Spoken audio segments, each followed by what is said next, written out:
It is somewhere around midnight when you arrive back at the hut. And I imagine your friends are probably eagerly awaiting your return by this point. Yeah. Oh, good, you didn't get eaten. Whew. Not today. I totally haven't overstirred dinner. Don't worry about it. Not today, Satan. Not today. I thought it was important to show your friend the fishmen and what you might be dealing with out there. Fair enough. What did they look like? Part fish, part man. As advertised. A different version of our foes by the plateau. All the way back there, I suppose. They were also part beast, part man. Did I see the fishermen with crude tools? I did, right? Yes, they had knives that appeared to be made of either bone or, in some cases, a strange stone-like substance that you are not familiar with. Some of them had spears. Many of them carried nets, although they didn't come across anything big enough to use them on. I would say the fishermen are smarter than our foes by the plateau.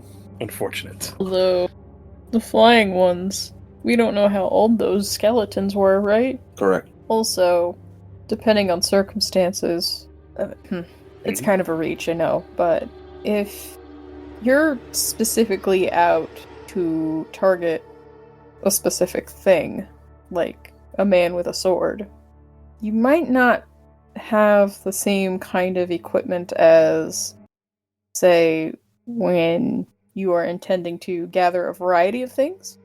What I mean is, yes, we can confirm our fishmen here use tools and have some baseline level of intelligence in that way.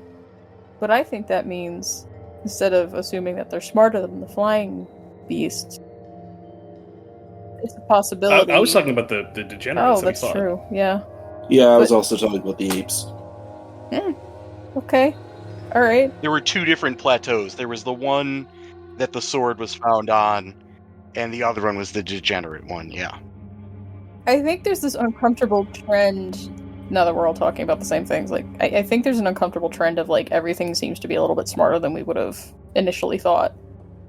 And that makes them all very dangerous. That I can agree with. Getting sick of this part beast, part man thing that we keep having to run into. I mean, that's the other thing, right? If we've got fishmen and we got birdmen, maybe, don't know. Are there other men's? Alright, so you have that night where you sit and you discuss what is potentially in front of you. And the next evening, we'll say, is probably the third day of your resting period. And Cole has been working on trying to make some extracts of the oils of the herb bundles that Nala uses, with Phaedra's help. As the sun goes down that day, Nala seems like she's a little bit under the weather, so she excuses herself early. And working into the night, as the two of you are, you kind of lose track of time.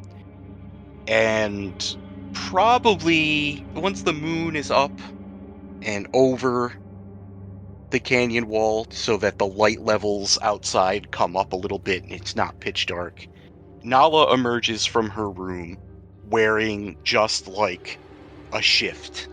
Just whatever she would normally sleep in. Crudely made from plant fibers and the like. She sort of has like a dreamy expression on her face, and she wanders right past you guys almost like she can't even see you. She approaches the front door and opens it, and you realize that she does not have her necklace on with her herbs.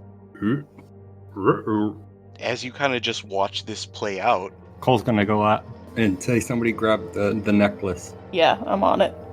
Alright, so Phaedra runs into her room and grabs the necklace, which is with her bedding. Cole, by the time you make it to the doorway, she's probably about 30 or 40 feet away from the front door. And she stops and turns and looks up at the moon. And then, with horrific popping and grinding, her body begins to jerk. And she begins to scream. And before your eyes, she grows to twice her height and sprouts fur as her face erupts into a snout filled with fangs. And you behold a giant, wolf-like bipedal creature. I'm just gonna quietly shut the door behind her. Special thanks to Toys and Things in Danvers, Massachusetts, Reaper Miniatures, Off the Wall Games in Hadley, Massachusetts, Games and Friends in Springfield, Massachusetts, as well as AAA Games Arena in Wilbraham, Massachusetts. If you enjoy the show, help the podcast grow. Give us a follow on Twitter at LordsBroken, join the community Discord, and maybe consider offering a small tribute to the old ones on our Ko-Fi. All these links and more can be found in our link tree at linktr.ee/thebrokenlords. Thank you.